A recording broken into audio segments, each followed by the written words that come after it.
I call this workshop session to order, and we start reviewing resolutions. Reappointment of Nancy Deaton as acting village justice. Obviously, we forgot about her at the beginning of the year, so apologize for that. Then we have a part-time police officer. The Johnson and McCoviak annual audit. When are we going to get the document? The document, they're going to bring it, right? I don't have any document. The audit. Document the audit. The audit report. They're bringing them. Johnson, sir. They're coming. Yeah. But I don't have any report in my hands. Okay. They're bringing them.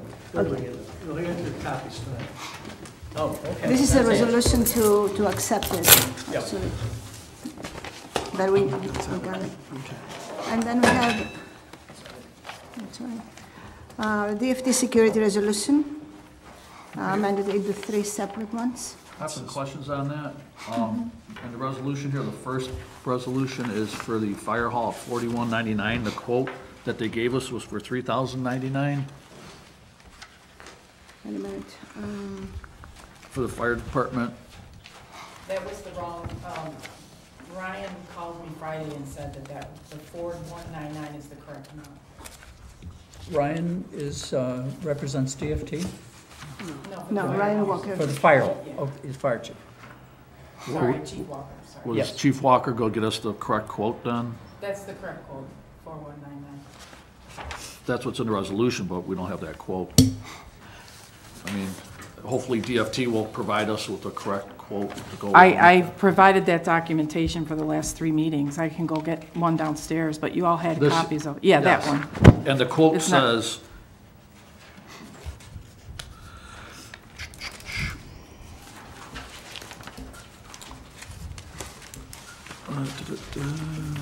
There was a choice between 4 cameras and 6 Fredonia cameras, Fire Hall. and he wants 6 cameras. Okay, so we're going with, okay, Sorry, that's what he told me Friday. okay. So we're going with the 6? Yes. Okay. Also on this here, who's doing the monitoring of the system? How's that being monitored? DFT is donating the monitoring. So it's going into a DVD and then we can look back at it, or is it? That how's I all don't know. Usually with the digital system, it's like the other ones I've seen, it has a loop of 30 days or what have you.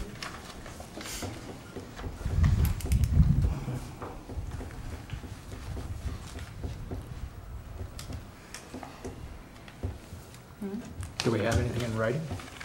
I'm sorry? Do we have anything in writing that states that they're going to be providing that service free of charge? It said that on the. Yeah, I believe that that's in there, yeah. It said that they would be donating that service. Right. Okay. All right, and then we have the proposal from Hillside Painting. Do we get any other proposals other than Hillside Painting? No. I don't have any other proposals. I'm very happy. If anyone knows someone who will come in and do that work, it's concrete work, drywall work, and painting, I'm all ears. It's not only that, it's the fact that it took hours for the chief to find these people and then to walk them through. And you know, he's happy with them. We talked with Jim. He's okay with the price. I think that's the. I don't want him to waste time. Everybody's happy. Is that all right with everyone? And then we have the relocation of street light on pole number 40 I have a question to about that. 41. Excuse me? I have a question. I think if we use a different type of lamp, there will be a different color.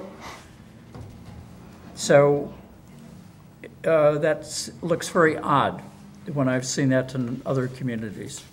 Are we talking about the relocation of the streetlight, or are you Yeah. talking about the new Well, streetlight? is it a relocation? I mean, This is the resolution. we also This is have the a number 9 relocation. is the installation of a new street light. But, you know, when last meeting, we had a discussion about LED lights versus HID lamps. Correct. So the color's different. Correct. So when I've gone to other communities, when they have different types of street lamps, it's confusing. But Right. Well, right now, apparently it's not on tonight's resolution, so I think Jim mentioned that you were going to discuss that regarding that new lamp. The light? Yeah, down here, number 9, installation of a new streetlight located at 560 Temple. It's not as a resolution in tonight's meeting. I asked for a resolution to be placed for tonight's meeting. We don't have it, so apparently we'll just discuss it.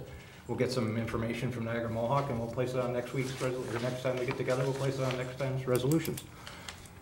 Well, let me explain a little bit. I got this package from the clerk this morning. Okay, this 40 and 41 we had already talked about. Correct. Okay, here's the new installation of the street light. Right. But if you look at what National Grid wants in the resolution, it wants a whole bunch of information that Correct. isn't clear from this package that we have. That's why there's no resolution on for this evening. No, that's fine. It's kind of a, you know, we did what we could do. The clerk and I worked really hard on it. We did that one, but this one here, it's kind of a jigsaw puzzle in that we don't have information that we need, that they say we need for the resolution. So we need to look at it a little bit. That's fine, as long as we can discuss it, and we can. Absolutely. We'll contact them, get the correct information, and let's get it on for next time we Absolutely. meet together. Yep. Okay. So the relocation, it's not gonna change anything because we're taking the street light as it is and putting it across the street. So the light is Okay. going to be the same. That's my understanding. Yeah, they're just moving it Yeah. north, one pole. Now, would that be part of the new LED No. project or No, no? no, they're taking an existing light and just moving it to another pole. Across the That's street. this one. What about this one? Correct. That one, they'd have to put in a new LED light. Okay. Yes, that's what we need to So discuss. do we want to wait for that until we do the whole LED program that we're talking about? It could be added on, that's Yeah, fine. I mean, or we can do it at the next meeting. It doesn't matter to me, Right. whatever you Well, guys let's would find like. out what it's gonna take how long it's gonna take us to convert the village into an LED process, where this. And if we're gonna go down to Temple Street. Right. Because we were discussing as to, maybe we're gonna start with downtown, this Main Street, and around here, instead of going all the way to a Right, but totally we were looking at this as a security issue. residential neighborhood. You know, if it Oh, yeah. matches the heads that are gonna be placed in the rest of the village, then we'll have them put it in. Then great. I mean, Right. I'm totally on board with that. Yeah. Right. And I'm sure the residents in that area are gonna wanna have some say into it too, because obviously that light's gonna be shining into his living room. So, There is that. okay, thank you. No problem. And then we have the Chautauqua County GIS resolution. Dr. Barris, maybe you want to elaborate a bit? Well, the police department has made some complaints over the years about difficulties of locating the owners of certain rental properties. And so a proposal was made. Local law number 3 was proposed, it was defeated. So this is an alternative, using a software solution instead of a hardware solution to finding out this information about identity of landlords. It's periodically updated through the auspices of the county clerk's office, the assessors of all the municipalities in the county, and a state registry. And then from the state registry, the information is downloaded into Chautauqua County Geographical Information Systems. So this is an extended procedure, which is very time-consuming and gets out of date. So many of the people responsible for geographical information services throughout the state are getting together and asking that the municipal assessors be bypassed so that the information is downloaded directly from the county clerk's office into the state database. I have question. Yes, Are you assuming that the GIS system has the names and addresses of the tenants of these properties? I use the GIS system weekly, at least for 15 years. I routinely determine who the names of the owners of the properties are, not of the tenants. The gentleman who I spoke to, who's in charge of Chautauqua County GIS, Mike Gravina, told me that he operates a parallel system for the sheriff's department, and we just very briefly mentioned it. It apparently has some much greater information than Chautauqua County GIS. Perhaps Chief Myers knows something about this. I don't, but I'll certainly look into it. That would be very interesting. I had the idea that the information he was about to tell me was confidential and was not to be discussed in public. So he Well, did I'm not just go asking beyond. a simple question about whether the names of the tenants are on the address or not. Well, I think that the sheriff's department program is to maintain the addresses of Well, people with prison records. Our software program has the ability to bill to each property owner Yeah, at the address of the property that they own, but it does Yeah. not list the names of the tenants. right. So, GIS, county GIS, I've used it many times, and I've never noticed that there's the tenants of any. No, the property. tenants' names are there. But I'm suggesting the parallel system that Mike Gravina operates for the sheriff's department may have that information. But isn't one of the problems, when we're trying to locate, or when there's an issue, trying to locate the person who owns it, this won't help if they live out of town, right? If they need to get in contact immediately with someone who owns the There is property. a legal If they live problem out of with that town, respect, that's yes. not gonna help, right? I mean, I don't know, No, I don't think it's I going mean, to one of help. the issues is that if there's a party or if there's something dangerous going on, the authorities need to contact the person who owns the house, but if they don't live in town, they still won't be able to contact them. Well, even I if don't they- know. Even if they live in town, if the information is dated, which frequently is dated, also, it'll give me a name. It might be a corporation name. It doesn't give me the property owner name, it gives me a corporation The name. LLC or And I have no way to go in and figure out who the owner of the corporation is and then get a contact. And then even if it does give me a name, it doesn't give me an address and a contact number. So would Just this gives me a name. system fix that problem or no? No, that's the system I'm referring to right we now. don't need it. And I suspect the system that they're talking about, this parallel system, under CAD, computer-aided dispatch, and again, without talking to the sheriff's department, I suspect what they're talking about is the database that we all use every day. Anytime the police take a police report from you and they ask you your name and your address, it goes into a computer that we can all access and see what your address is. And that will give us your address, but what we're dealing with here with college students, most of these students don't have police interaction. They don't have their names in the system. I can't figure out who lives there because they have never been dealt with by the local police prior to us coming to the house. Now, if we've been there and we've arrested them, now their name goes into the system. But initially, I don't know who they are. But I'm struggling with property owners, and the county system doesn't help me with that. Can I point out that I took a sample of 8 addresses, and some of them I came up with corporations, but then I Googled the corporation, and I came up with the addresses that way. So, Well, you might get and first, that from time to time may work. Frequently it won't work, and then if you do get an address, it's usually a post office box with no contact name or phone number to associate it with. Because they're really, I don't want to call them shells, they're just people who are protecting their personal property from lawsuits by incorporating their rental properties, so that if they do happen to have issues with their rental property, they can't lose their personal homes and assets as a result.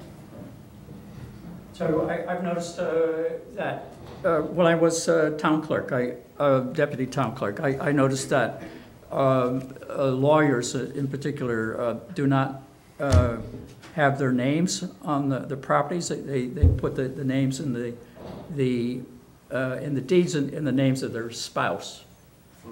So as a deliberate way of preventing people to identify them with regard to their legal actions. You know, I could see situations where lawyers might be concerned for their personal safety and might want to shield their identities and addresses and their families. So incidentally, that shields them from financial attachments as well. Brad, in your estimation, is this GIS any more informational to you than your CAD? We use it every day. We use the GIS every single day. But I can tell you that it's our experience that from time to time it gets us a property owner, and about 50% of the time it'll get me a property owner, and about 50% of the time it either isn't current or it's a corporation with no contact information, or even if it's an out-of-town property owner, it's just going to say Brad Myers. It's not going to say Brad Myers with my address in Rochester or Brad Myers with my address in New York City. It's just going to say Brad Myers. So if we could petition the county to keep up on this and update it as much as possible, it's a good thing. That is what this resolution is. Right. So that's a To good make it more, well, I guess what you need to do is create a different platform in the sense that when I click on it, there would be more information. There would be an address and a contact phone number, not just Brad Myers. But I don't know, will we get, I don't know. Which was the point of the law that Yes, was yeah. defeated. Yeah. Thanks. I don't know if they're going to do that.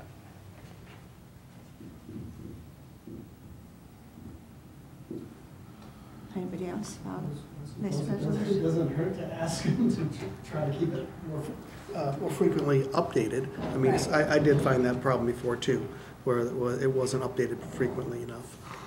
But, I mean, that's about the only thing you're gonna get out of it. My understanding is it can take up to 6 months. Up to 6 months to be updated, that's my understanding, at least now. But if other municipalities would also petition them to do it, they might be more willing to do it more frequently. And then maybe it would be of more help eventually. Well, I know Fredonia has an unusual situation with regard to the other municipalities in the county because of the large number of students. So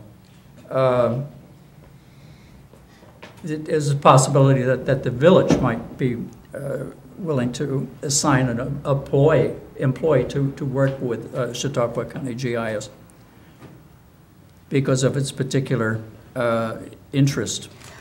But my question is, if there is a corporation and the corporation they don't want to give any kind of a number or information about contact number, correct? But- So then what happens? Even if Okay, we but- have an updated GIS system, that's my question. Again, the situation was if you Google the names of the corporations, you can come up with the names of the principals of the corporation. And then does it have like a contact information? There's no systematic way of doing things like, most things. People are trying to avoid contact.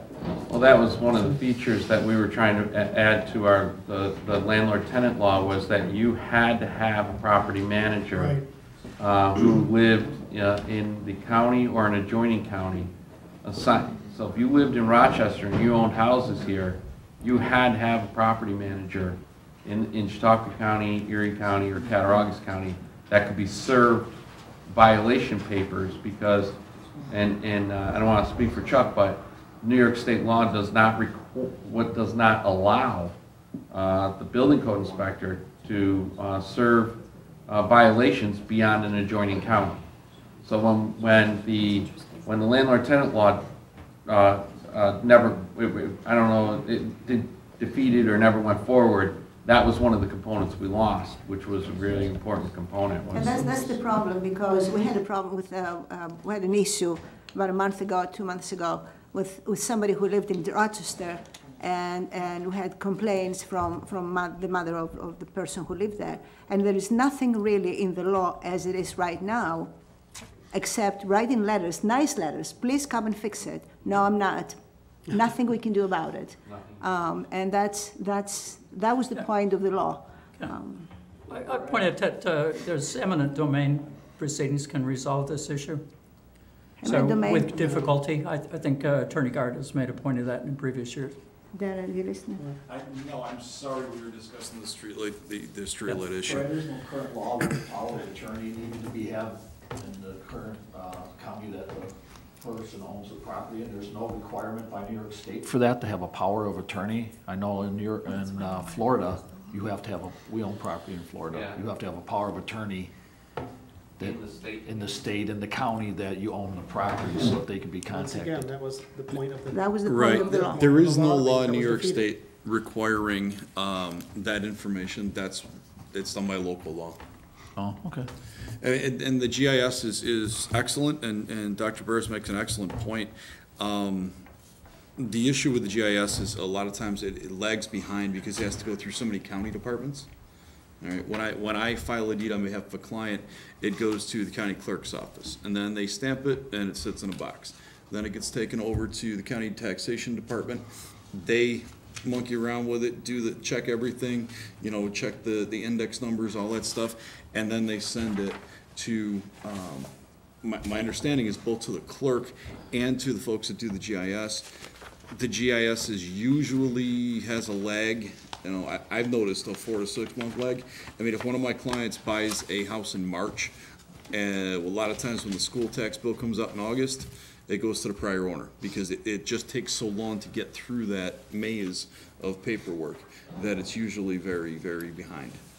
And when you look at the GIS, like other people have said, like Brad said, it doesn't give you the pertinent information that I would like to know right now if I'm dealing with a situation. There's no phone numbers. There's not even an address in a lot of cases.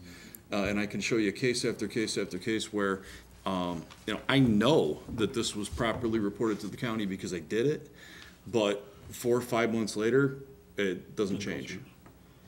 So the more meat of this is in a local law or local ordinance that would require that information with a power of attorney per se or something. Or a certified agent, that's what we put in the original Certified law. agent. Yeah, the issue becomes we can have a GIS address in Rochester or wherever we want, but if we can't serve them, if Chuck can't serve them, if the court can't drag them here to answer for these issues, then it's worthless. Exactly.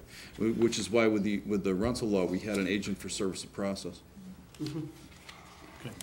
So again, I addressed that with regard to the eminent domain proceedings. So if we can't locate the people. How long does it take for And the the other eminent thing, Why? What would that have to do with this? Eminent domain, I have no idea. I'm sorry, Dr. Burris, I don't understand. I'm suggesting that the village could take title to the property if the landlords are uncooperative. That would be We're not I don't know uncooperative. any basis for that, sir, I'm sorry. I think the eminent domain phrase in the U.S. Constitution is the basis for that. Well, the eminent domain allows us, and especially in New York State, allows us to take private property for public purposes if we can show that our use is basically better than the person that owns it. I think this we're wouldn't talking be- about this situation wrong. So if a landlord is harboring criminals or unconvicted criminals, whatever you call them, then if a public organization seizes that property, then that meets your criterion. But I just don't, I don't see any reason, I mean, there are only certain criteria where we can do eminent domain. Eminent domain usually As you can imagine, it should be, if we're taking public property or private property for a public purpose, it is very detailed, it does take a long time. But I mean, the fact that they were non-compliant with something we wanted them to do, but we really didn't pass a law for it, there's no way we're gonna get to the eminent domain on that. That's what we really need is that law you guys put up last year. I'm not so pessimistic. So, But they don't break, they're not breaking any laws. That's the thing. We don't have a law that covers that. So by not answering, they don't break any law. I'll think about that.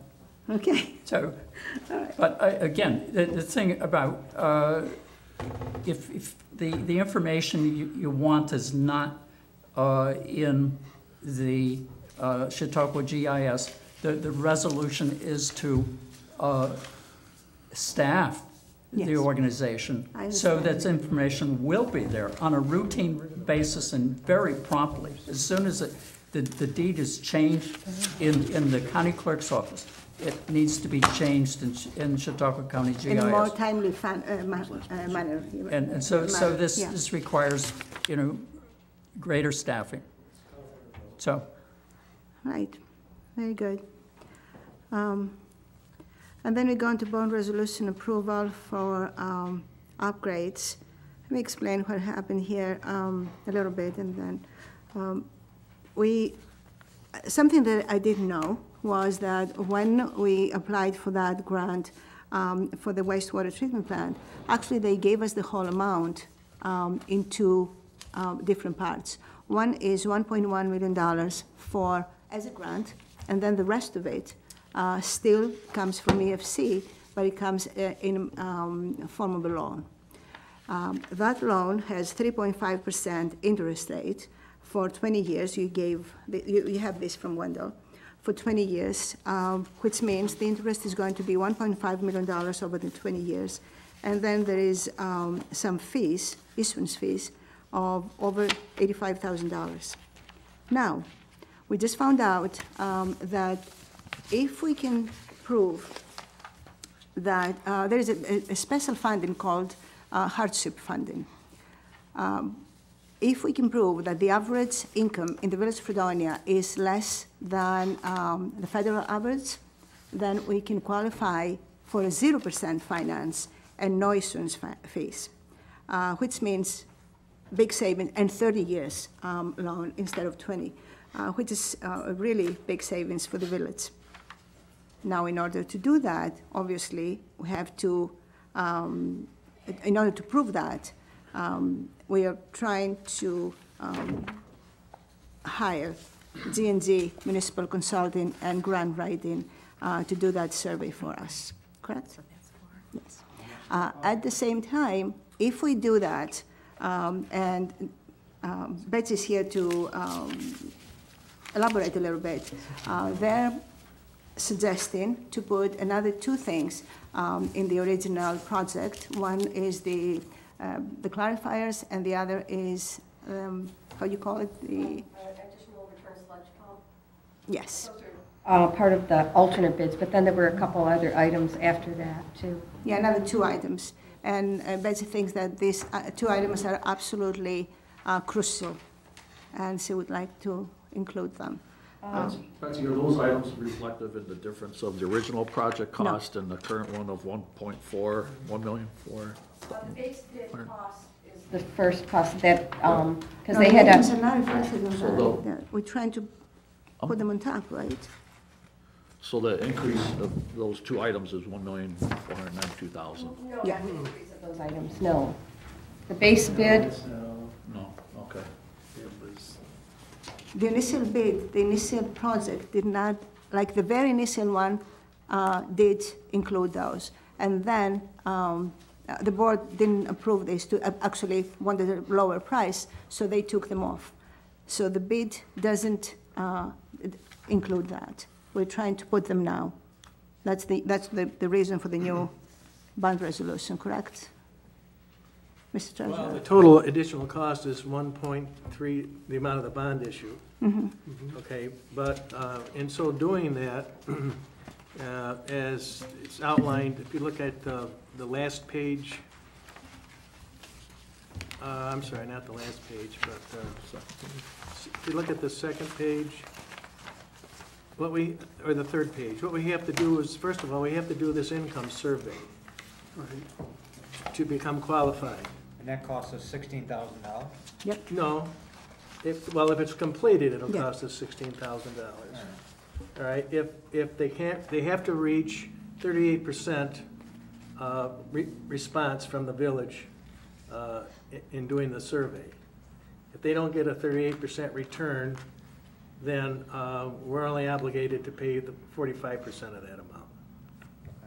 All right, so that's one guarantee. The second is it has to be done within 60 days. We got an extension of the bids. Yeah. So I've contacted our utility billing company, who's assured me that the village is responsible for creating the names and addresses of the 3,200 customers that we service, because that's how they'll do the survey, using our water utility billing program. And in the program, it has two addresses. One, the name and address of the owner of the property. The second is the billing address, where the water bills would be delivered to the site. And so that's the one that we would use. So I've coordinated, if you go ahead and approve doing the income survey, which is the first step, then this company, G&G Municipal, would be contracted to do the survey. And they'll work with our utility billing program, the owner, and because in that program, they can not only create the mailing labels, but they can also, and I'm sure there's going to be a survey questionnaire. I think they said they could incorporate that right when they do the mailing labels, so it would all be done at one time. Do you think they should work for Chautauqua County GSI? No. No. Do you think they should? They're No, collecting enough no, I information, don't. they should be able to. We need to use our own Yeah. water utility billing Jim was looking program. The thing is that We don't have we time, to do first it- of all. we have to No, I do it, understand, I'm just saying the information they're sending out, collecting all the information is what the county is trying to get together. Well, with you know, GSI. We might as well be our own GSI. in the meantime, when we develop this, we can take a look at what's contained in our billing program to see just what, just to see if there are names and address of rental homeowners or rental properties, how it's Right. listed and so forth. But anyway, I don't want to get I sidetracked. get what you're saying. Okay, so that's the first step. And also, if they don't get the answers via mail, they're going to go door to door until they get the 38%. And they're gonna do all this within 60 days? Well, Well- he said he could do it. It puts a little constraint on him, but he's pretty adamant about assuring us that he could get to the 38% regardless. But Dan, you got the information from the mayor, right, today on that contract? Yeah, I looked at the contract. The only two issues I had was that it didn't have a deadline. and it Deadline didn't is have- 60 days. 60 days. So yeah. as long as that's in place, and And we already then, talked about the 45%. and then the other thing is that I'm if they totally don't good. reach the 38%, we only pay them for 45% of the Right. cost. The down payment, basically. So that's the first step. Now, in the meantime, we have a bond resolution requesting that you pass tonight, which incorporates the additional cost to complete the additional cost for the water treatment plant program.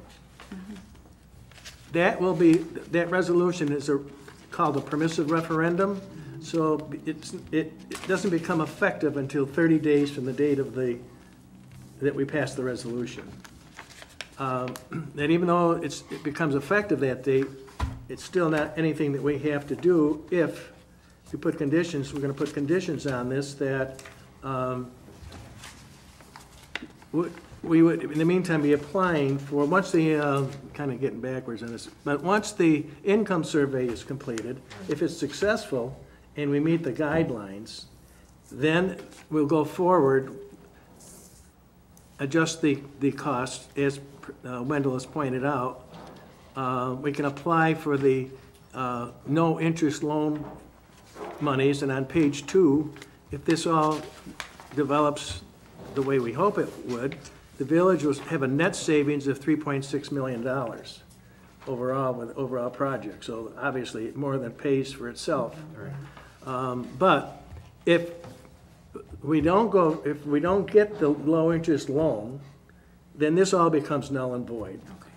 Yeah, but then we we're go to not- the first page, we Yeah, stay there. that's the condition. Yeah. We have to get the the no-interest loan in order for us to proceed with this plan. We'd still be out at 16.5 or 45%. Well, if he completes the income survey and he meets the requirements, we'll have to pay the $16,000. Right, okay. Yeah. But that's still, But if the survey shows that we don't meet that minimum income, then it's it's just- 45% of yeah, it. it's just null and void, so we own 45% of that. Okay. All right. Well, the last time they did it about 10 years ago. And we were about the average, we're slightly over. So he thinks we probably meet the requirements now. I have a question about privacy. I don't think that anyone of the town officials has any, or the village officials have any reason to know the specific incomes associated with specific Well, households. they're not going to know. They're not gonna know. They don't put their name or address on the application.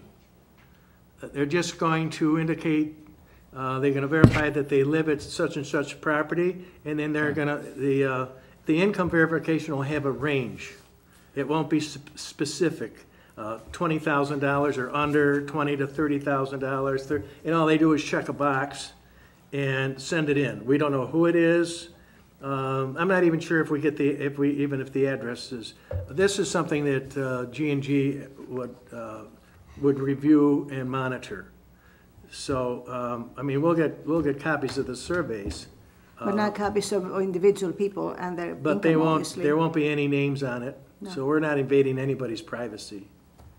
Okay. Different than the comprehensive plan, right? When they go over everybody's, it's probably no different than the comprehensive plan that evaluates Exactly. everybody's personal, income and their status. That's news to me. So I don't understand, how you can have any confidence that this information is accurate if it's, just given on the basis of. Well, if somebody's filling out a survey and they're putting down the amount, I mean, I guess, we don't verify it. We can't, we can't go and ask them for their tax return or to verify the amount they're putting down, and then we would know everything about them. So, this is all done, this outfit, G&G, have done a number of these surveys. There's certain requirements that they have to meet with EFC, so. EFC, I don't. Environmental Facilities Corporation. Environmental Facilities Corporation, right.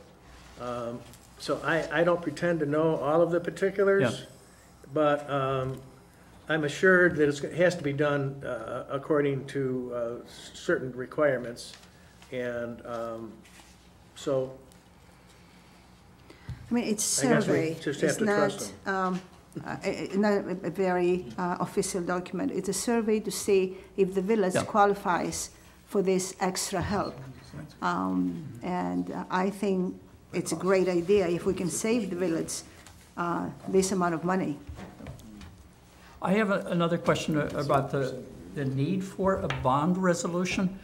It's my analysis of the budget that we have sufficient fund balance to pay outright this amount of money.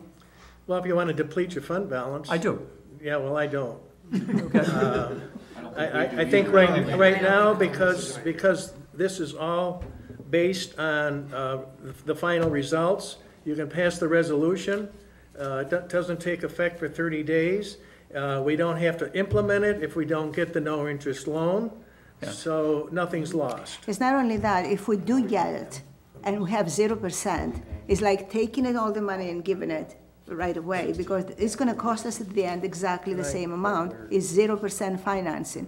So either I'm giving you $10 today, or $10 over the next 10 days, at the end of the day, at the end of the 10 days, you're gonna have $10. There is no interest, and that's what we're trying to do. That defeats the purpose of depleting our fund balance. I think we have a need to deplete the fund balance. No, we don't, So- actually. Let's hear the auditors when they Yeah. will come. You know, we can make that decision if and when we get the no-interest loan results that we're looking for. Yes, okay, Okay, I Yeah. mean, so the options are still there. I've got it. Yes. I just want to bring up, some of the needs that might be Can incorporated in you that. identify yourself? Pardon? Can you identify yourself? Betsy Sly, Acting Chief Operator of the wastewater treatment Okay, plant. yes, thank you. Yeah, just two of the main projects that are in my email. I don't have the email that you do. I don't even have the dollar amounts that they talked about increasing. But we do have, it's called the main air header that goes underground to our aeration tanks, and all our projects are to treat sewage. Well, those main air headers are deteriorating, and we have coming out of the ground a 24-inch main that we'd actually put a bolt into a hole to keep the air from leaking out of. We can also see air bubbles coming up in the ground, and there's at least 200 feet of this header underground. We don't know what kind of condition it's in. It's kind of like a sewer or water pipe, which has been in the ground for 40 years and could disintegrate. That's one of the projects they want to at least investigate. Regardless of if you get this loan or not, that is something that has to be looked into. The second thing is on our grit classifier, which takes out heavy or inorganics, is also 40 years old, made of metal. It's almost deteriorated. It's been in a request for many years as a replacement, but this is a great opportunity, especially with the 0% loan, to get these projects looked at. So I just hope that people move forward and realize the plant is 40 years old.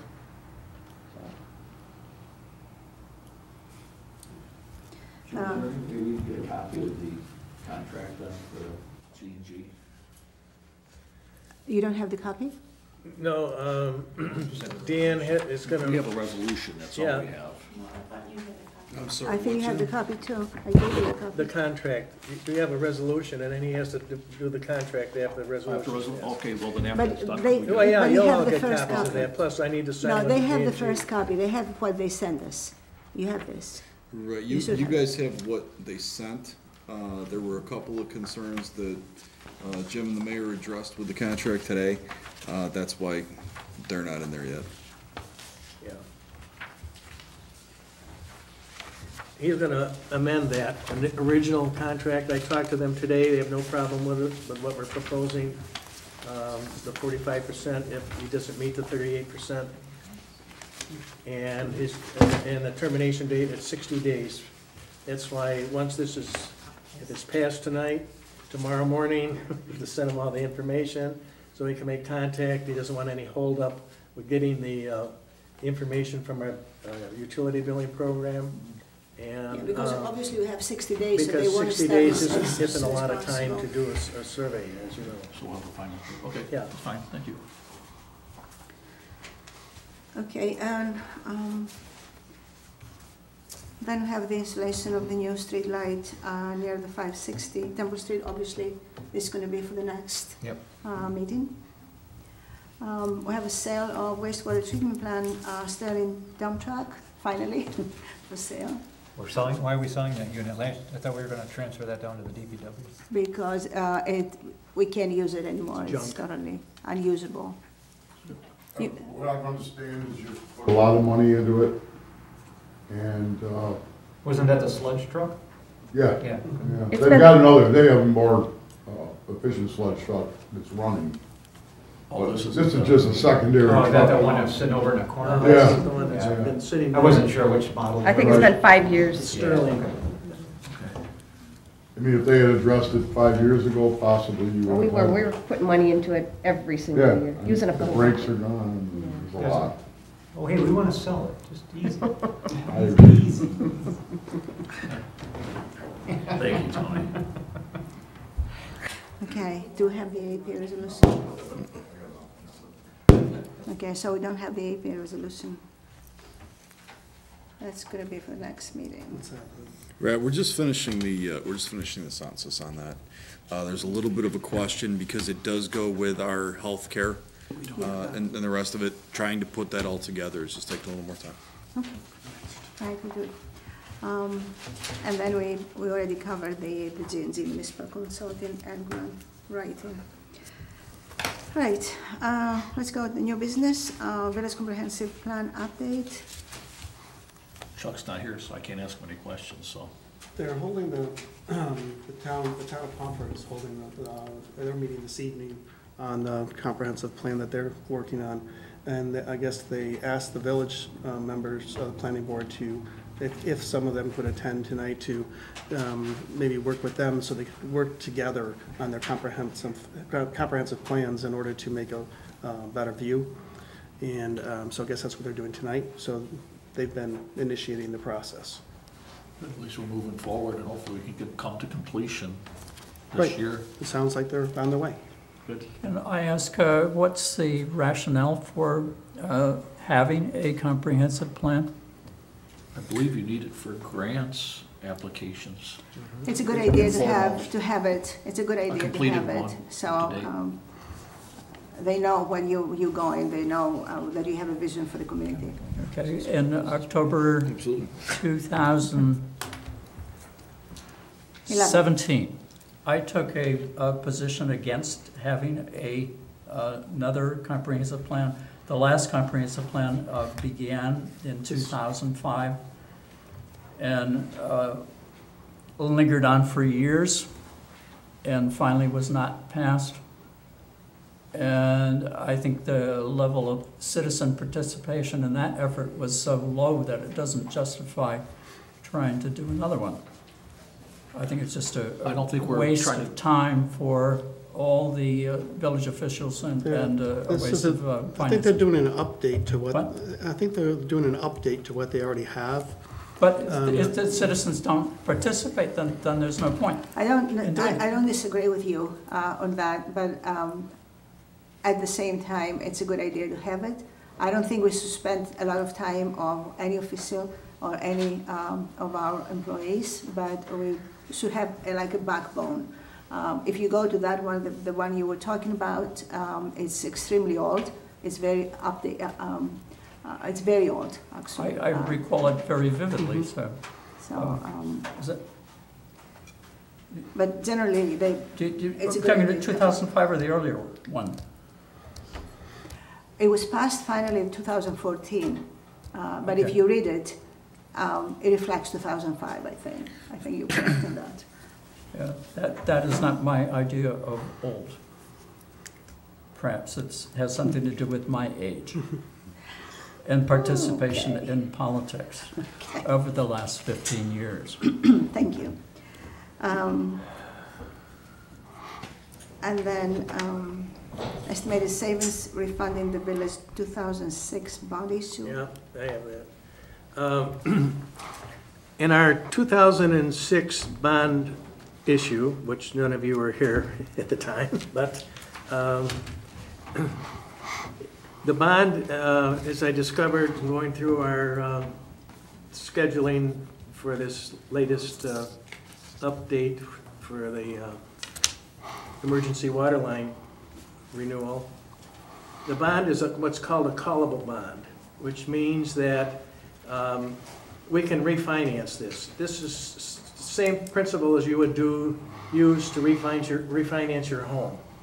The interest rates are lower, and so I talked to Jeff Smith about it, and he proceeded, as you can, if you got a copy of this letter, he contacted Roosevelt and Cross, who were the underwriters of the bond they originally purchased in 2006.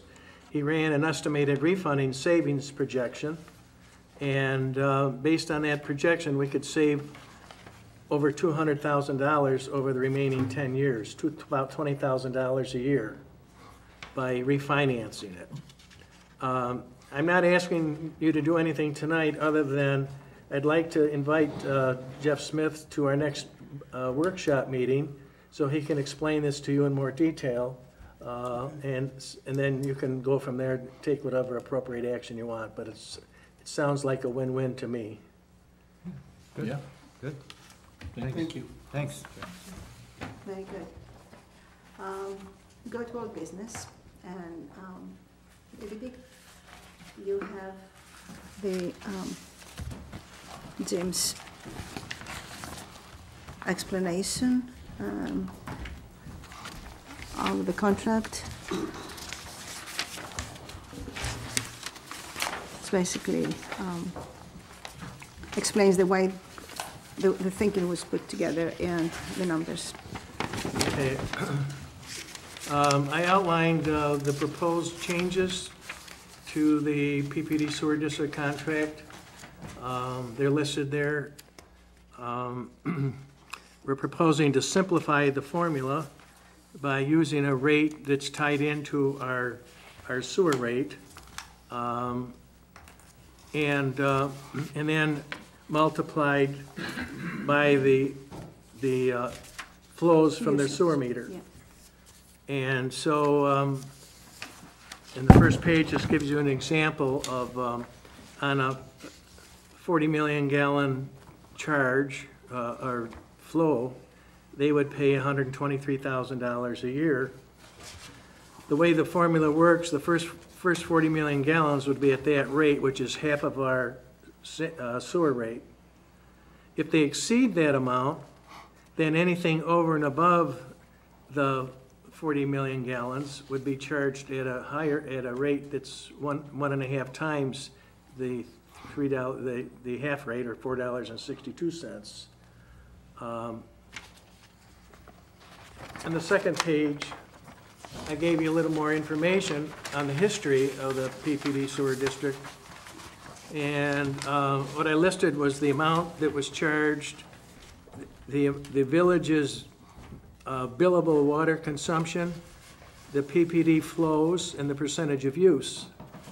And I highlighted the years up to 2015, and you can see our water consumption was always higher because of the carriage house, averaging over 400 million gallons a year. And then in 2015-16, it dropped considerably. Well, when our billable water consumptions dropped, that increased the percentage of use that's charged to PPD. And so even though their flows really didn't increase that much, their costs went up drastically. So the intent here was to come up with a formula that would kind of minimize these extreme up and down costs that were charged to them. I mean, one year they were charged $166,000 in 2016 and 17. In 2008 and 9, 74, 84,000, 93,000.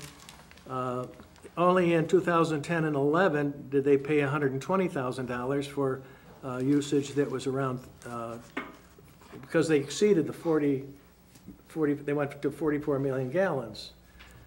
So again, then down below, I did a little comparison. If they did 44 million gallons under this new proposal, we would actually gain $24,000 in additional revenue. The way this works is that for 3 years, the minimum would be 40 million gallons, and then it would drop to 35 million. And then the higher rate would kick in at 35 million. That's after the third year. How many years is the proposed contract? For how many years is the contract that you? Well, the contract, I don't know how many years you want it for. That's up to you to decide. Okay. So anyway, that's just wanted to highlight that for you. We don't have a resolution for that for tonight, but we could review this if you have any questions or comments, or if you want to discuss it with either the mayor or myself. You'll The have- contract charge, you're talking about 40 million gallons, that's a minimum charge? Up to, It's up to, yeah. okay. Now, I have the information that was sent to us on September 10th, 2018. And it states that their flows were much higher during those quarters of that year, where they had a total of 37,414 gallons. That doesn't seem to equate with what you show me here.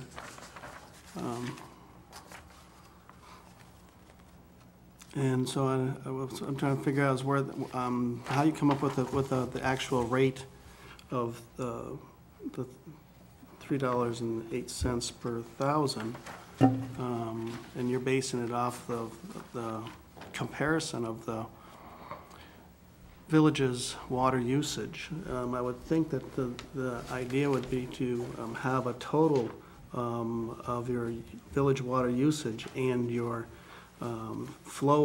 metered flows from PPD combined to give you your total, and then you divide that into the Well, no, PPD. we don't. And that's how you get a percentage.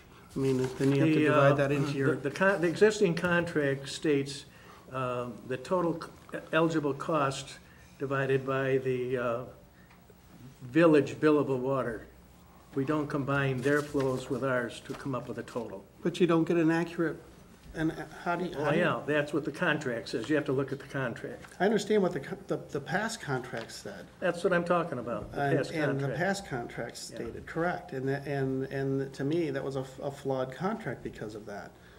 So, because you're asking that, to bill at a different percentage. And then also when you're billing your percentage, it comes out to be where you would then multiply that by your expenses. The way I view it, what you're asking them to do is actually charge less than what we were receiving before per 1,000 gallons that we had been receiving, in the past contract. And because we were heck back in that's 2017 through June of 17 to May of 18, they were charged $3.82. And so you're going backwards. Well, that was the average rate per thousand, and that rate was compounded by the fact that we reduced, because this is what I'm trying to show you on this schedule, because our flows dropped drastically, that increased their percentage of use, which also increased the rate per thousand. So, No, so what is the total flows for the village now? I mean, by evidence of the, this 2017 to 2018, we had 307 million gallons total. And so if you're going to divide that into what their actual flow, because you have to have a flow, indicated flow number from PPD, and that's that has been identified. And from their own admission, they're having an issue with inflow or infiltration into the inflow, and they're claiming that's nearly doubling. Well, that represents what it states for the last 2 quarters of that year, where they were having initially between 5 and 7 million gallons, had then the second half of that year went to a little over 11 million gallons per quarter. So in order to figure this out, it seems to me that you should do it properly and do it compare it not to the village's metered water billing, but you add them together in order to get to the total of the flow. you don't add them together. That was, I know that appeared on the bill, and why, I don't know, because I didn't do it, but the That's only, from the only before. numbers that, Yeah, from before, correct. yeah, the only numbers that are relevant are their flows and the village's billable water, and that's what the contract says. It's their, That's what the it's past- our billable water. Right, and that's, and I believe that's a flawed contract, because Well, because you in know, order. maybe it is, maybe it isn't, but it's water over the dam, really. Well, but I'm asking you how you got to the number that you're I just asking for told you. today. I just told you. I took the billable rate, I took half of it. And it's all spelled out in the memorandum that I gave to you. Right, to me, you're just giving a pie in the sky request, because you gave half of our billable rate. To me, you're supplementing PPD with the village tax, or village service. Well, I'm just giving you an example of where it can exceed the amount that we already received in 2010 and 11 based on the old contract. Using the new contract, we pick up $24,000 more than what we billed them in 2010 and 11. That happened to be the only year they exceeded 40 million gallons.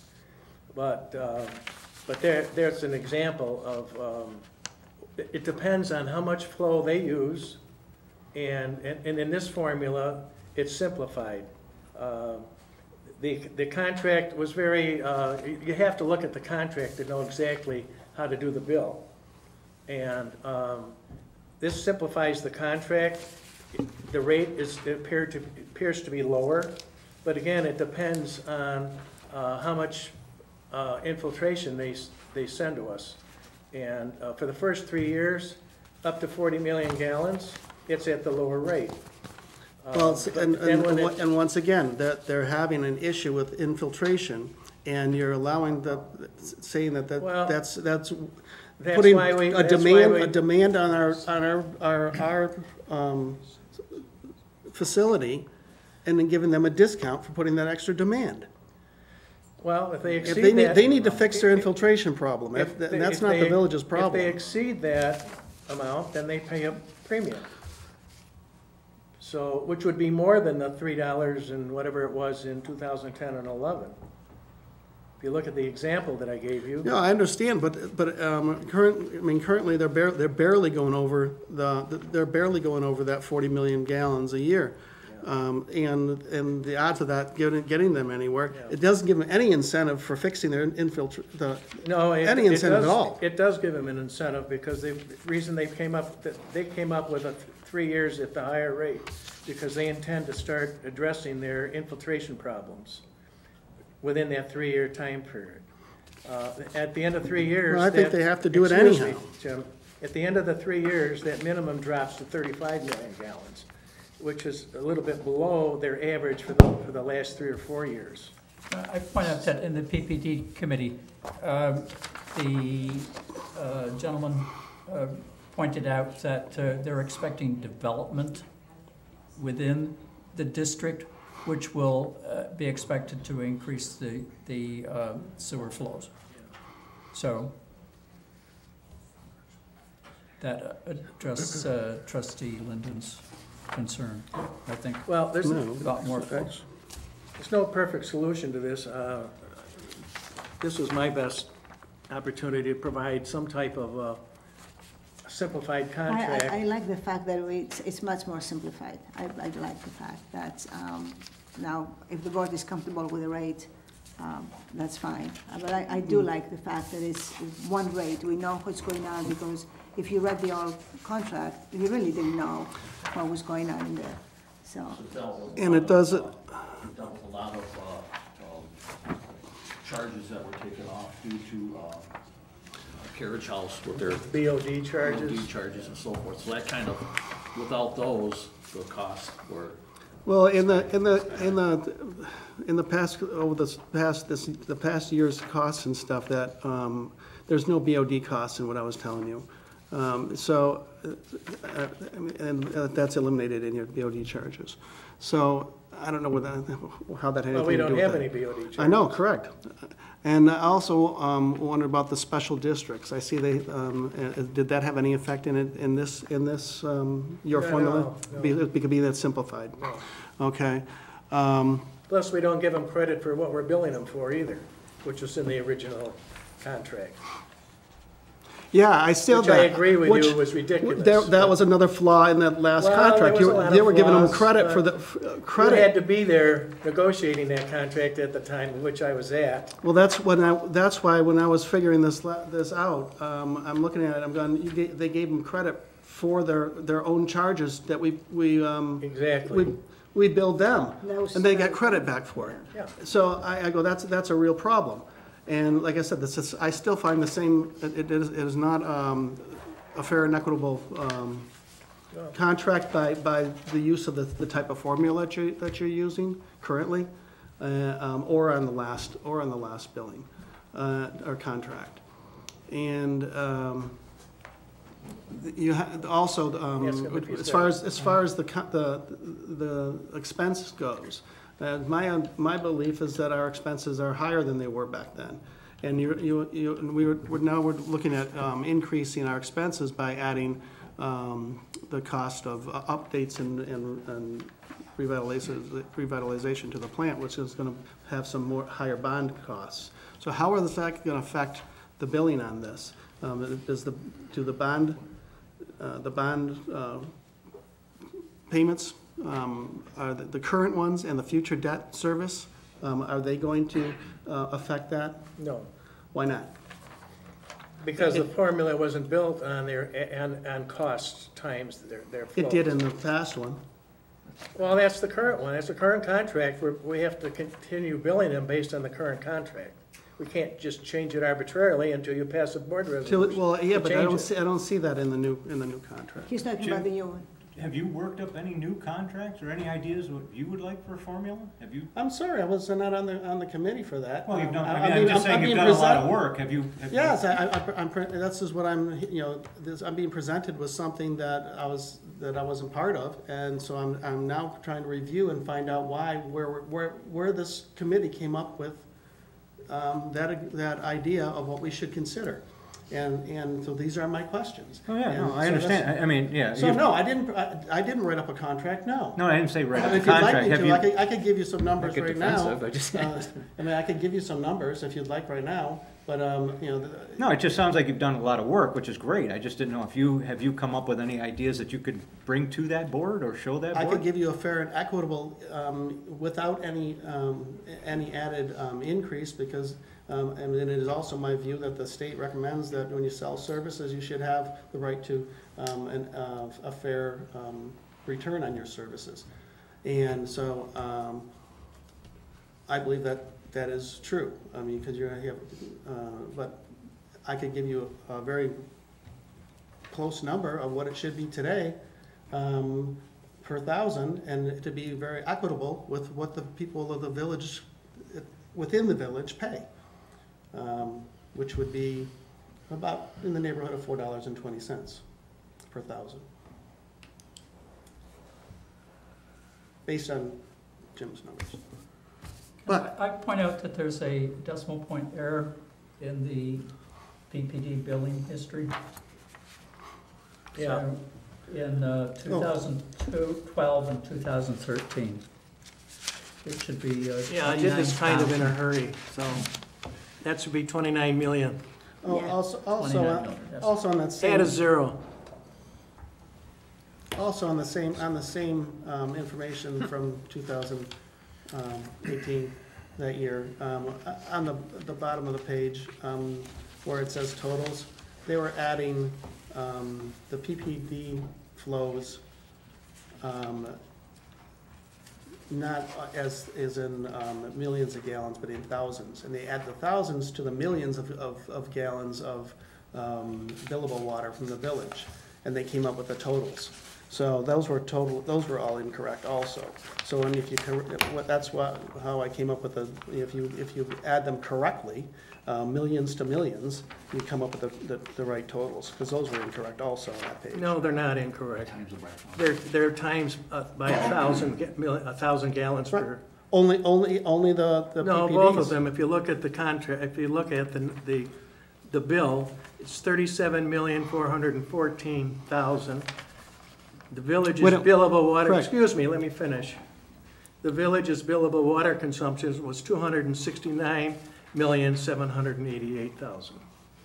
Right. If you do the math. Up at the top of the it's- page, but at the bottom, when you're trying to decipher this whole thing, you should look at accurate information all the way down through the Yeah. page. Well, And you at the know, bottom of the page, it was Jim, wrong. maybe if you would come in and sit down and talk to me about it instead of I'm not- discussing it here in public, then we could go over this and I could answer any of the questions that you might have. That's not a problem, talking about that, but we're here to talk about what's going on. This is what we're here for. That's right. And I'm Right, here. and I'm asking why things are what they are, and this is my questions. So when I'm come up with a number, you want a number. So this is where I'm coming at. I want to know how we're going to cover our debt service. If you're not going to include that in there, our debt service is going to increase by probably. Well, let's see here. If you add this extra $1.3 million, another 100,000 a year. You want to explain how we covered the debt service? If you look at this prior proposal, well, the debt service appears to be increasing. We're actually saving money on this latest proposal by Wendell and by our consultant. We're actually saving additional costs over and above that debt service. So, If we get the 0%, yes, we are.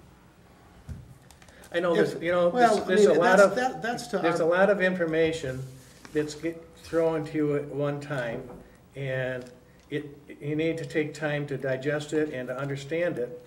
And if you have any questions about it, I'm here. I'm asking you questions. I'm not trying to insult you, Jim. Please, don't feel like that's the case. I feel like you're feeling like you're being bothered by this. Let me tell you how this came about, Jim. Excuse myself. I was asked to come up with some kind of an idea on a contract proposal. I don't have any magic wands that I can, wave in the air and say, well, this is how it's gonna be. But this is what I came up with. I presented it to the mayor and there were 2 members on the board at the time, and they liked the idea.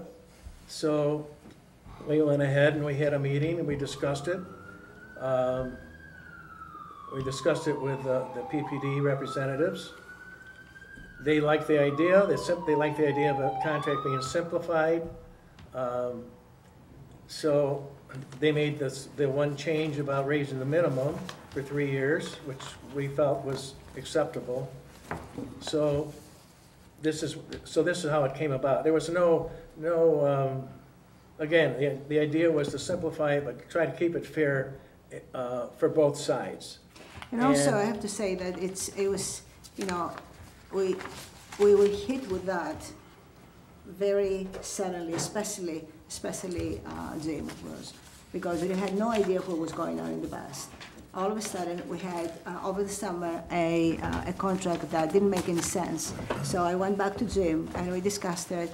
We were trying to present something that was kind of much simpler, so we understand why we're paying, what they're paying, and how much, and to actually get to the next contract in a reasonable rate, and that's what it was. I think, you look again at this second page. If you notice, over the 10-year period or so, their flows only range between 29 million gallons and 44 million gallons. In the early first 5 or 6 years, they are paying at a much lower percentage of use because our water billing was much higher. Right. it wasn't because they were using more, their flows were higher at that time. Well, in the last 3 years, their flows still haven't, they've only ranged between 32 million and 37 million gallons, but our rates dropped. Our usage rates dropped, which affects the formula. So their percentage went from an average of 6-7% to like 14%. Now, so that's increased. Look at just put the shoe on the other foot. If you are used to paying bills averaging between $75,000 and $95,000 a year, and all of a sudden you get one for $166,000, wouldn't you think that was a little unfair?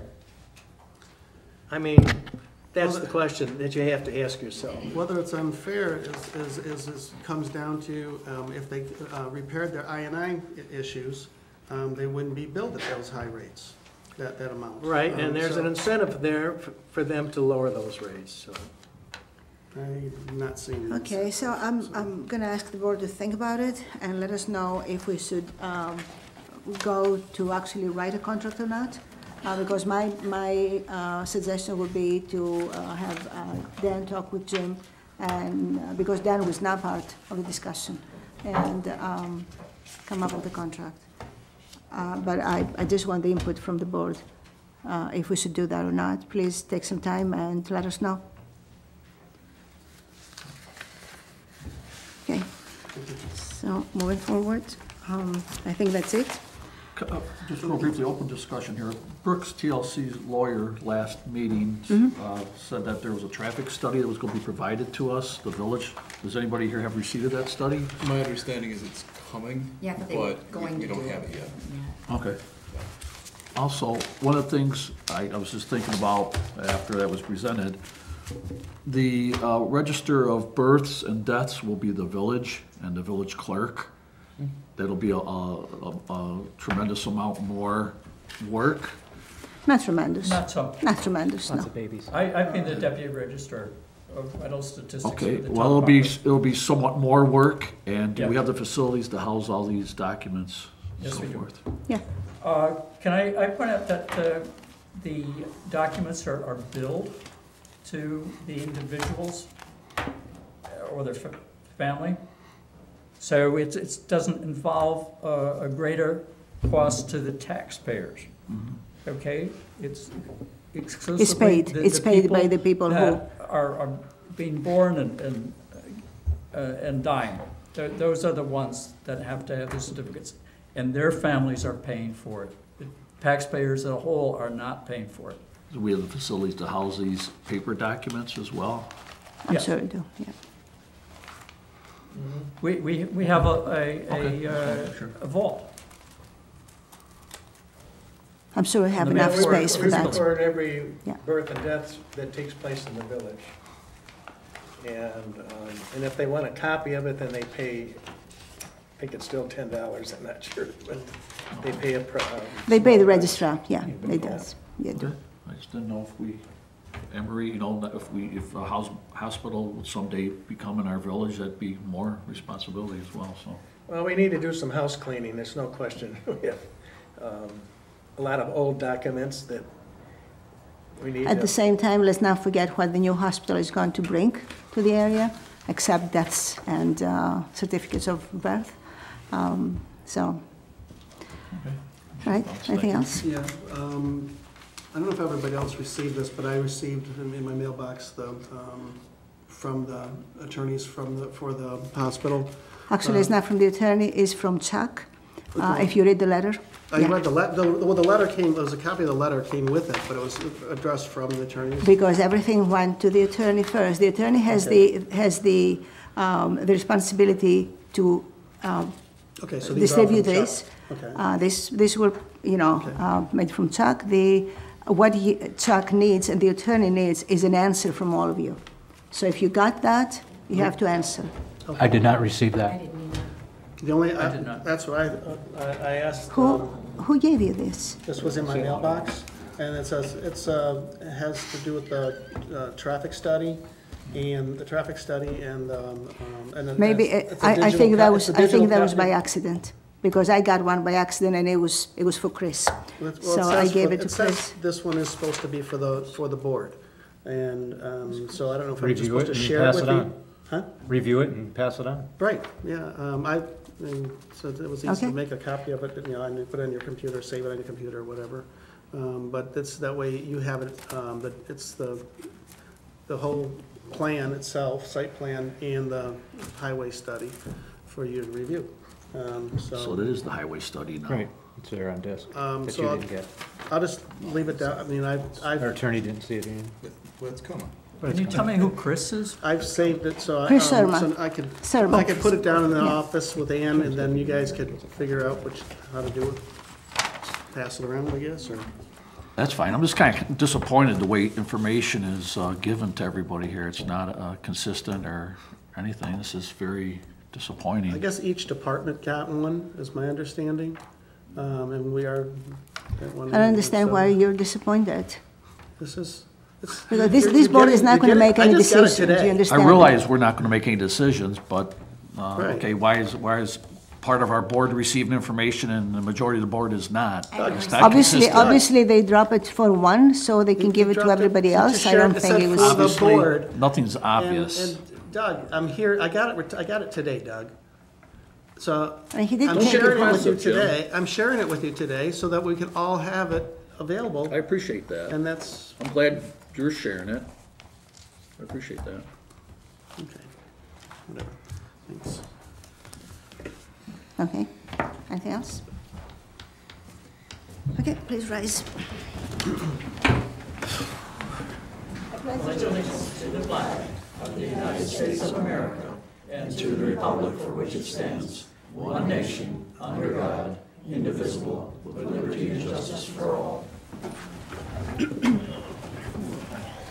Sorry.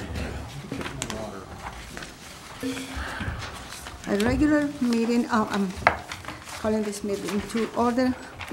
A regular meeting of the Board of Trustees of the Village of Fredonia duly called and held on the 4th day of February 2019 at 7:30 p.m. in the Trustees Room, 2nd floor, Village Hall, Fredonia, New York, and public notice of the time and place of this meeting has been given to the news media and conspicuously posted in one or more designated public locations in accordance with Section 104 of the Open Meetings Law. Anne Marie, we have the reports? No, there aren't any. No reports. No reports, okay.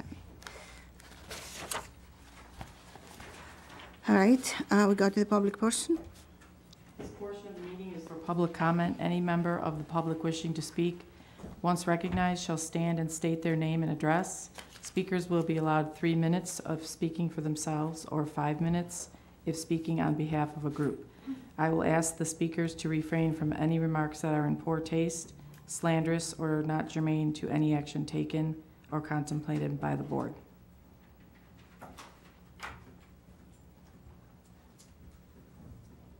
Okay, and nobody will close the public portion. And if we can please have your report.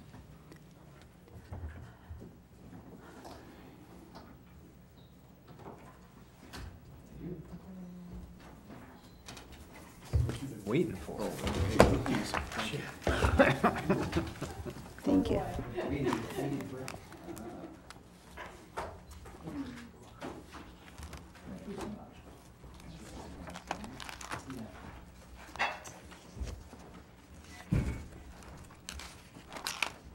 Okay. Good evening, everyone. I'm Denise Pulaski, a partner with Johnson Rakowiak and Associates, and this is Scott Dill, our senior staff accountant.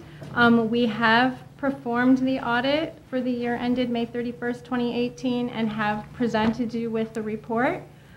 We have been through the report with the mayor and with Jim, and we've actually met 2 different times, and so you do have a final version. But I will keep it brief tonight because I know it's hard to flip through and pay attention to what I'm saying and all that. And once I start, I tend to just get going and keep going. So I will keep it brief, but please, if you review it and you have any questions, do not hesitate to call the office and talk to me. We can meet or you know, whatever, if you have any questions at all. Oh no, please don't do that.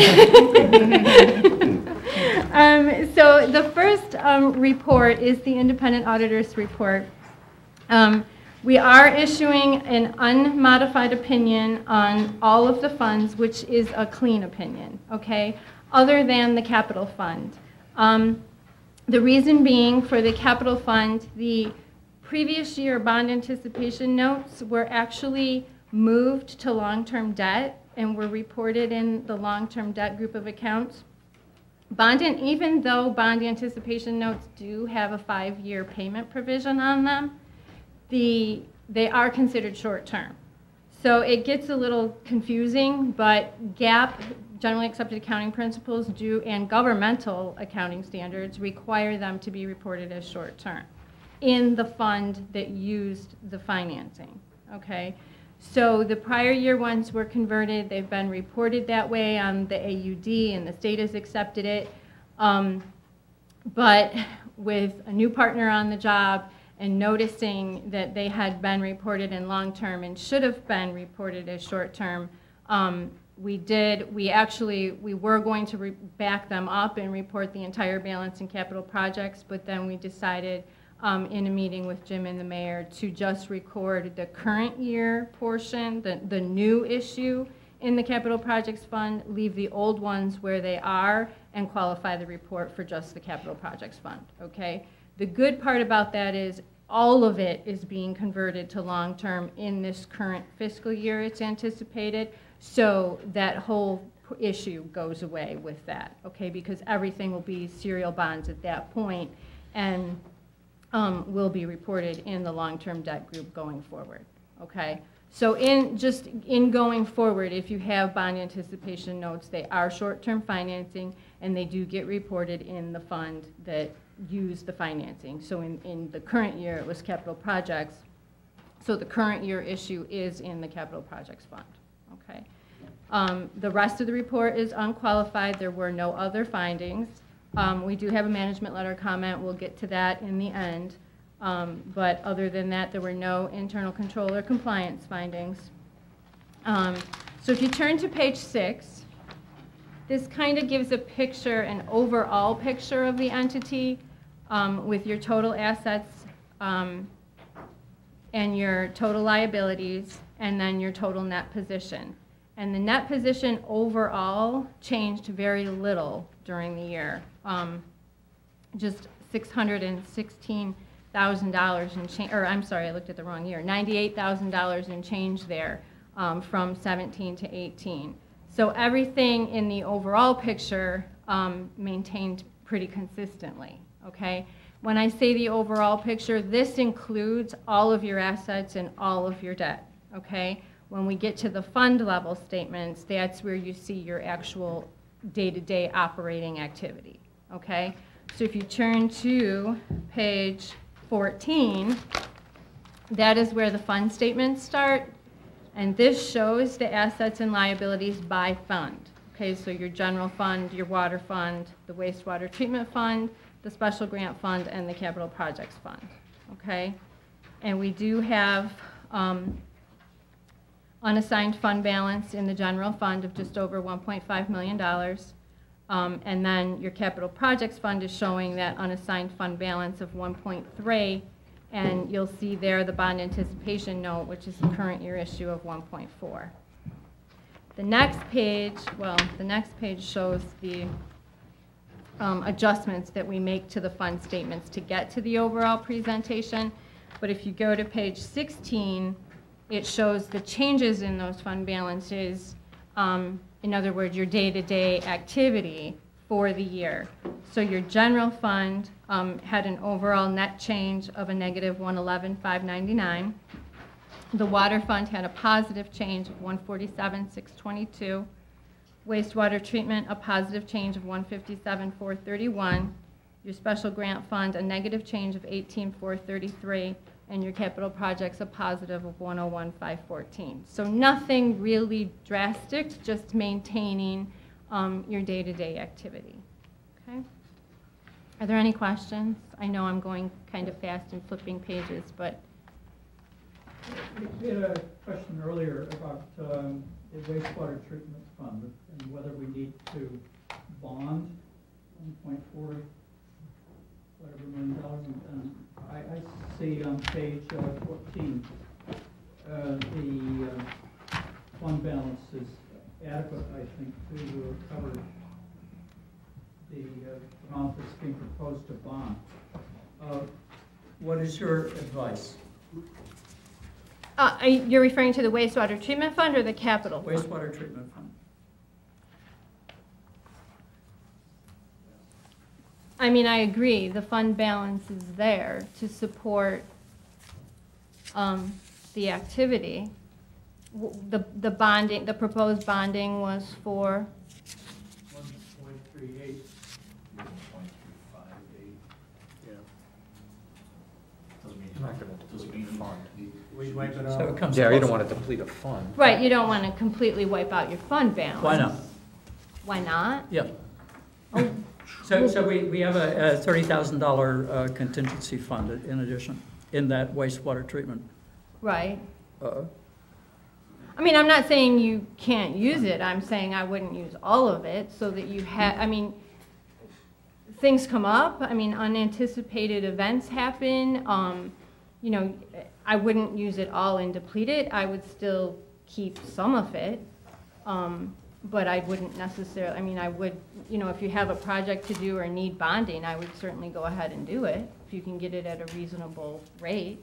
Well, presumably, Betsy Sly, we're revitalizing our wastewater treatment plant, and it will be all new. You know, so it'll take 30 or 40 years before we need to renew it again. So why do we need to have a big fund balance? We have all new equipment. Stuff happens.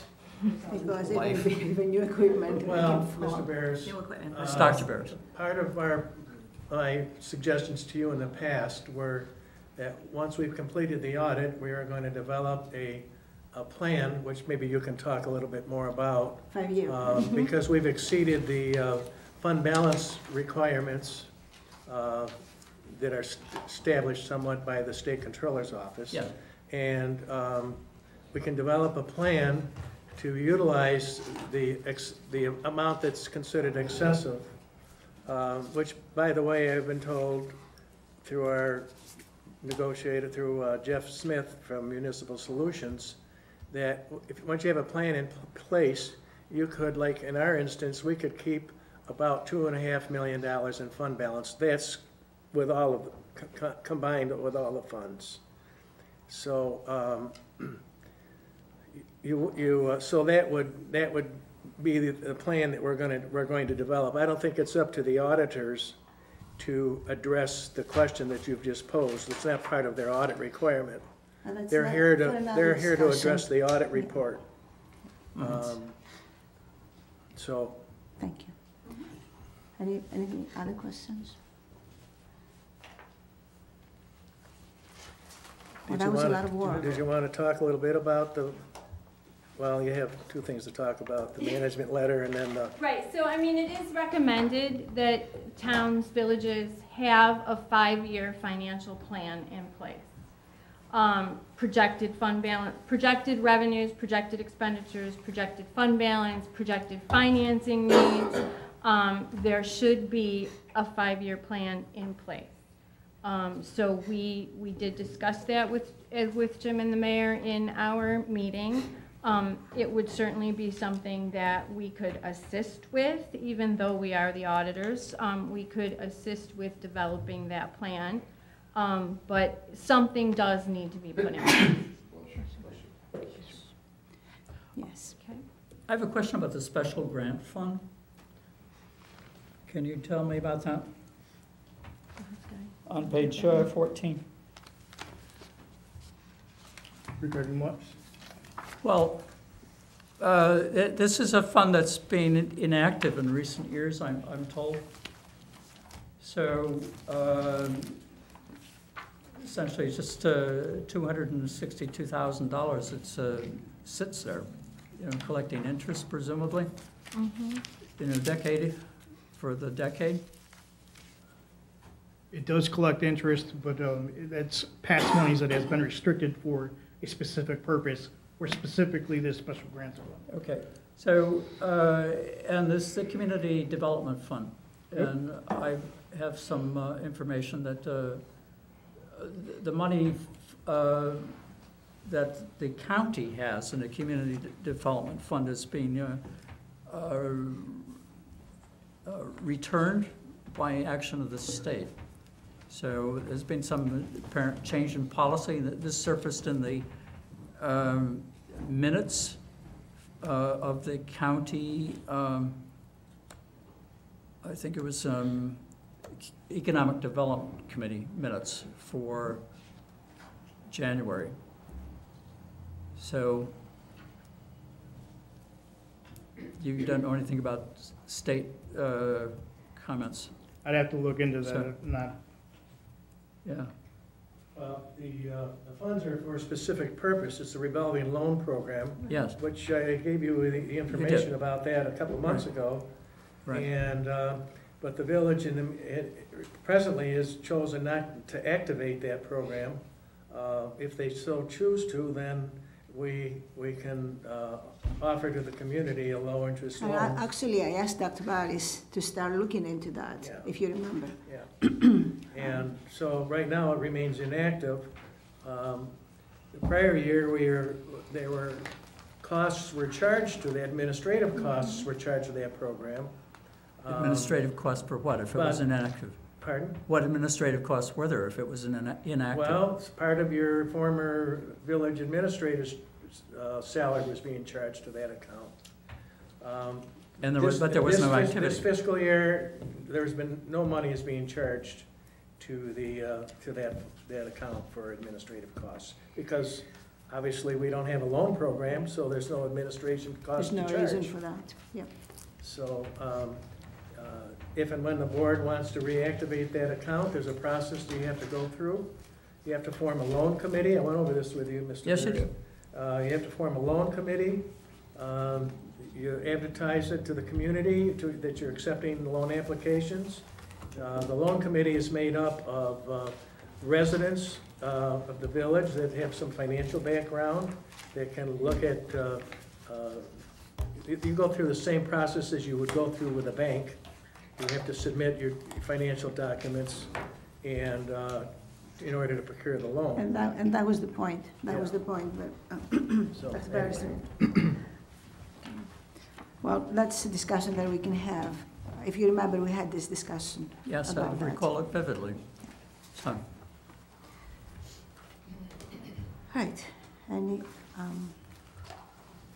Okay, the remainder of the report is the footnotes which detail definitions of the funds, definitions of the different accounts, the GASB 68 pension plan information for the participation in the employees' retirement system and the police and fire retirement systems, the adjustments that come actually from the state for that. That was an implementation a couple of years ago, maybe last year for your entity, if I'm recalling correctly. Those numbers are on the books per that governmental accounting standard.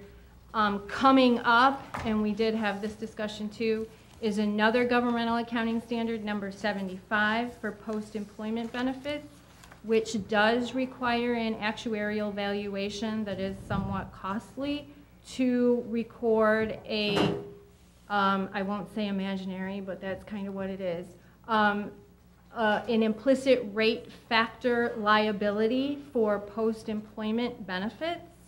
So if you have people who have retired that you continue to pay health insurance for, or even people who have retired that you're not paying health insurance for any longer, it has an effect, it has an implicit rate effect on your current employees. So they're actually doing a valuation to calculate that liability and put it on the book. I am kind of waiting to see how the state handles this with local governments because the valuations are so costly. All of our school districts did have to implement last year, did have to have the valuation, did have to record the liability. I know that it's been recommended that the villages have it done. But I'm looking into kind of getting a feel for what other area villages are doing, and, had indicated to the mayor and Jim that we would, get back to them on that and discuss it, and the best and, the most effective and efficient way for the village to handle it going forward, okay? With the GASB 68 valuation, those numbers come from the state, and they were required to be put on the books.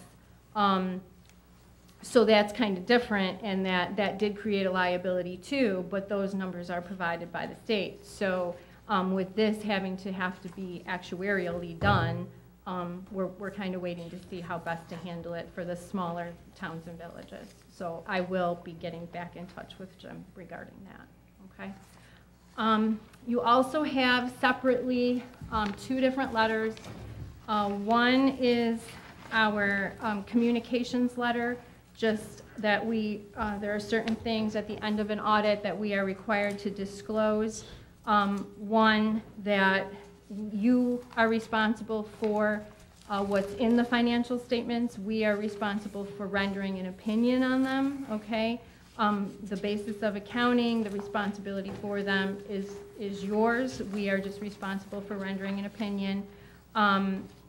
The new governmental accounting standards that were in effect during the year, most of which did not have any impact on the village, but we do have to put them in this letter. Any difficulties that were encountered in performing the audit, there were none. There were no disagreements with management. Management has provided us with a representation letter accepting responsibility for the financial statements. There were no consultations with other accountants. There were no findings or matters that we discovered that we did not bring to your attention. And anything that needed to be adjusted has been adjusted, okay? The other letter is our management letter.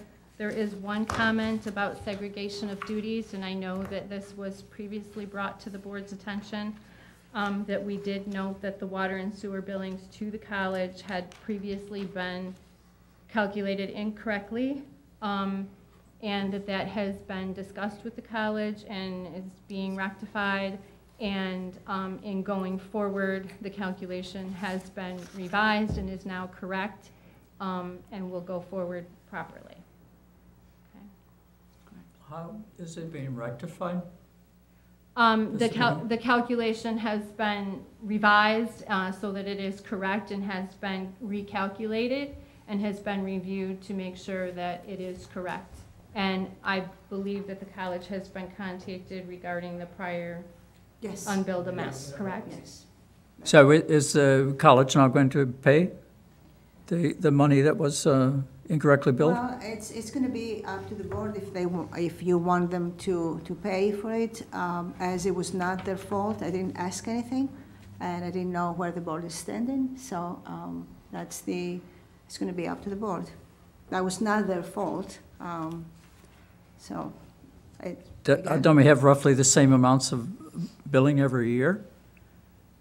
That was the same from our part. Yeah, we have but billed them I mean, same the amount college every year, would but, notice that too. I did not ask that because I didn't speak to the person who actually handling the accounts. I spoke to. And the personnel may have changed.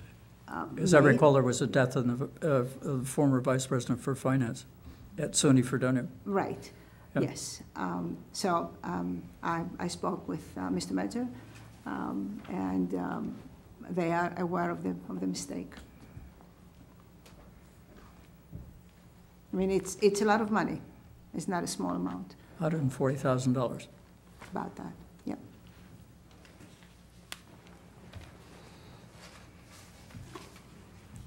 Thank you. You're welcome. Yes. Thank Thank you you. very Anything much. else? I'm okay, Okay. but Thanks. I'm sure if they need to ask you something, they can give you a call. Or they- Absolutely. Most definitely. Yeah. you know, Thank you. very much. Thank you. Is there anything they want to ask? Is there anything? No, I don't think so.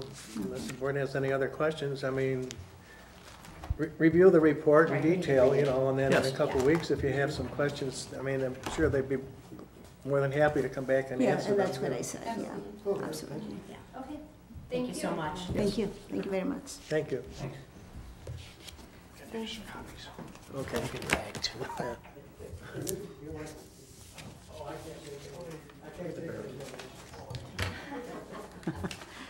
All right, let's go to resolutions. Be it resolved that this Board of Trustees approves the mayor's reappointment of Nancy Dietzen, 155 Central Avenue, Fredonia, New York, as acting village justice until the end of this village official year at her current salary with no other benefits. Ms. Dietzen has passed the required training course. I second that. Trustee Christina? Yes. Trustee Linden? Aye. Trustee Essek? Yes. Trustee Bridge? Aye. Trustee Barris? Aye. Be it resolved that Justin M. Grimm, 10184 Broadway Road, Gowanda, New York, is hereby appointed to the position of part-time police officer effective immediately at a rate pay of $14 per hour with no other benefits, subject to all civil service rules and regulations. I second the resolution. Trustee Christina? Yes. Trustee Linden? Aye. Trustee Essek? Yes. Trustee Bridge? Yes. Trustee Barris? Aye. Be it resolved, notice is hereby given that the fiscal affairs of the Village of Fredonia for the period beginning June 1st, 2017 and ending on May 31st, 2018 has been examined by the firm of Johnson, McCoyak and Associates LLP, and that the report has been filed in the village clerk's office where it is available as a public record for inspection by all interested parties. And be it further resolved, a notice shall be published in the official newspaper within 10 days after filing the report. I second the resolution. Trustee Christina? Yes. Trustee Linden? Aye. Trustee Essek? Yes. Trustee Bridge? Yes. Trustee Barris? Aye. Whereas the village is responsible to provide security for the village's facilities and personnel, and whereas the village believes that the addition of surveillance cameras, electronic locks, and other modern electronic security would greatly aid in creating a safer and more secure working environment, and whereas DFT has offered to provide and install electronic security in the Fredonia Fire Hall at a cost of $4,199 and donate the monitoring services to the village. Therefore, be it resolved, the mayor is hereby authorized and directed to enter into an agreement with DFT Security to purchase and install electronic security in the village fire hall. I second that. Trustee Christina? Yes. Trustee Linden? Aye. Trustee Essek? Yes. Trustee Bridge? Yes. Trustee Barris? Aye.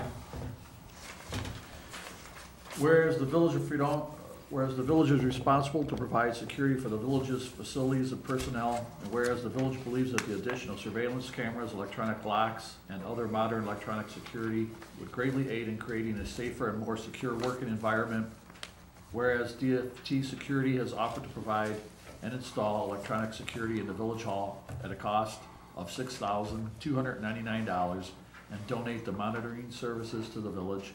Therefore, be it resolved, the mayor is hereby authorized and directed to enter into an agreement with DFT Security to purchase and install electronic security in the village hall. I'll second the motion. Trustee Christina? Yes. Trustee Linden? Aye. Trustee Essek? Yes. Trustee Bridge? Yes. Trustee Barris?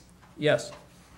Whereas the village is responsible to provide security for the village's facilities and personnel, and whereas the village believes that the addition of surveillance cameras, electronic locks, and other modern electronic security would greatly aid in creating a safer and more secure working environment, and whereas DFT Security has offered to provide and install electronic security in the Fredonia DPW facility at a cost of $4,199 and donate the monitoring services to the village.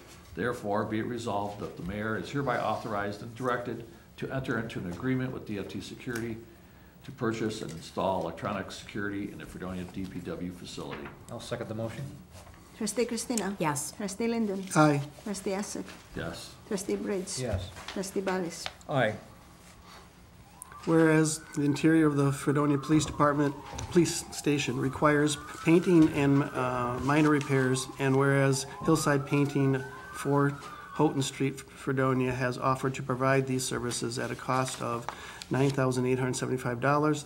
Therefore, be it resolved, The mayor is hereby authorized and directed to enter into agreement with Hillside Painting to paint the interior of the Fredonia Police Station. Second that. Trustee Christina? Yes. Trustee Linden? Aye. Trustee Essek? Yes. Trustee Briggs? Yes. Trustee Barris? Aye.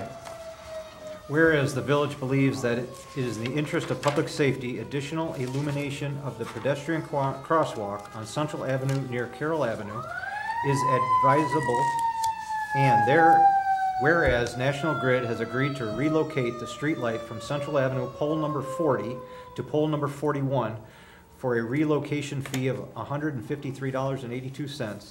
Therefore, be it resolved, the village hereby requests the relocation of the streetlight and agrees to pay the relocation fee of $153.82. I second that motion. Trustee Christina? Yes. Trustee Linden? Aye. Trustee Essek? Yes. Trustee Briggs? Yes. Trustee Barris? Aye. Whereas the Village of Fredonia Police Department depends upon Chautauqua County Geographical Information Services, abbreviated as Chautauqua GIS, to provide ownership information for retail properties on an emergent basis. And whereas Chautauqua GIS ownership records are incomplete, and whereas Chautauqua GIS is often unavailable, therefore be it resolved, the Board of Trustees of the Village of Fredonia petition Chautauqua County legislators to staff and maintain Chautauqua GIS to provide services on an around-the-clock basis with complete and frequently updated ownership data. Is anybody willing to second that motion?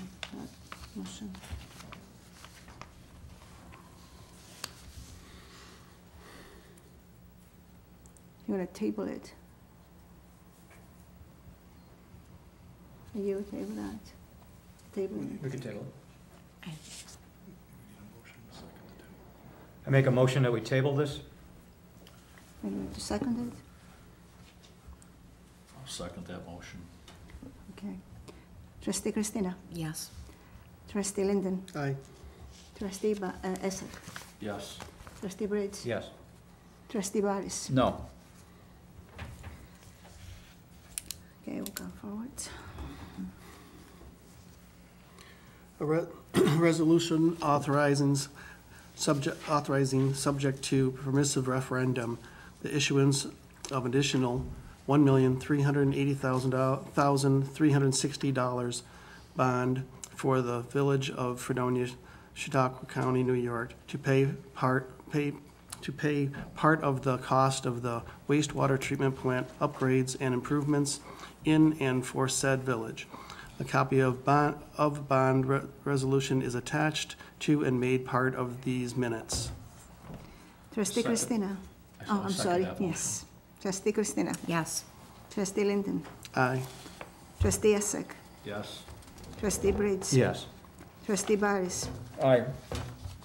The resolution was thereupon declared duly adopted by 5-0 vote.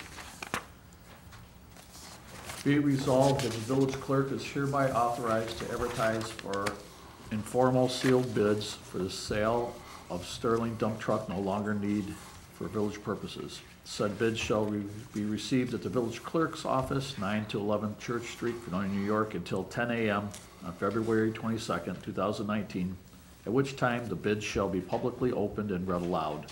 The Village Board of Trustees reserves the right to reject any and all bids and to accept the bid deemed the most advantageous to the Village of Fredonia. Said vehicles shall be sold in as-is condition, and no warranties of any kind are made with respect to these vehicles. I second the resolution. Trustee Christina? Yes. Trustee Linden? Aye. Trustee Essek? Yes. Trustee Briggs? Yes. Trustee Barris? Yes. Can I have an adjournment? No. We have one other One more. resolution. I'm sorry. Yeah. It's okay, Jim?